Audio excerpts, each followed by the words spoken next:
വട്ടം പ്രധാനമന്ത്രിയായ ശേഷമുള്ള ആദ്യ മൻ കി ബാത്ത് പരിപാടിയിൽ കേരളത്തിലെ അട്ടപ്പാടിയെക്കുറിച്ച് പരാമർശിച്ച് പ്രധാനമന്ത്രി നരേന്ദ്രമോദി ആദിവാസി സ്ത്രീകൾ നിർമ്മിക്കുന്ന കാർത്തുമ്പി കുടകളെ പ്രകീർത്തിച്ചു. പ്രധാനമന്ത്രി നേരത്തെ കേരളത്തെ സൊമാലിയയോട് ഉപമിച്ചത് വിവാദമായിരുന്നു.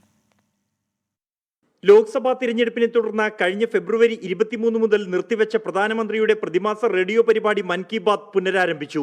മൂന്നാം തവണ പ്രധാനമന്ത്രിയായ ശേഷമുള്ള ആദ്യ മൻ കി ബാത്തിൽ തന്നെ മോദി കേരളത്തെക്കുറിച്ച് പരാമർശിച്ചു.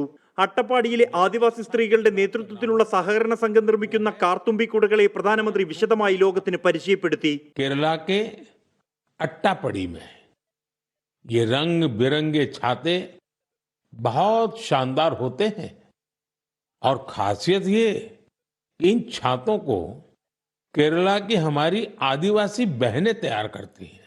2016 നിയമസഭാ തിരഞ്ഞെടുപ്പ് പ്രചാരണത്തിനെത്തിയ പ്രധാനമന്ത്രി മോദി കേരളത്തെ സൊമാലിയയോട് താരതമ്യം ചെയ്ത് നടത്തിയ പ്രസംഗം വിവാദമായിരുന്നു. ലോക പരിസ്ഥിതി ദിനത്തിന്റെ ഭാഗമായുള്ള മാതാവിന്റെ പേരിൽ ഒരു വൃക്ഷം പദ്ധതിയുടെ ഭാഗമാകാൻ പ്രധാനമന്ത്രി ആഹ്വാനം ചെയ്തു.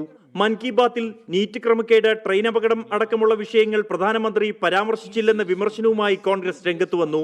തെരഞ്ഞെടുപ്പ് പ്രചാരണ സമയത്ത് ഉത്തരേന്ത്യയും ദക്ഷിണേന്ത്യയും തമ്മിൽ ഭിന്നിപ്പുണ്ടാക്കിയ മോദിയാണ് ഇപ്പോൾ കേരളത്തിലെ കുടകളെക്കുറിച്ച് പറയുന്നതെന്നും കോൺഗ്രസ് നേതാവ് പവൻ ഖേര വിമർശിച്ചു. 24 ഡൽഹി.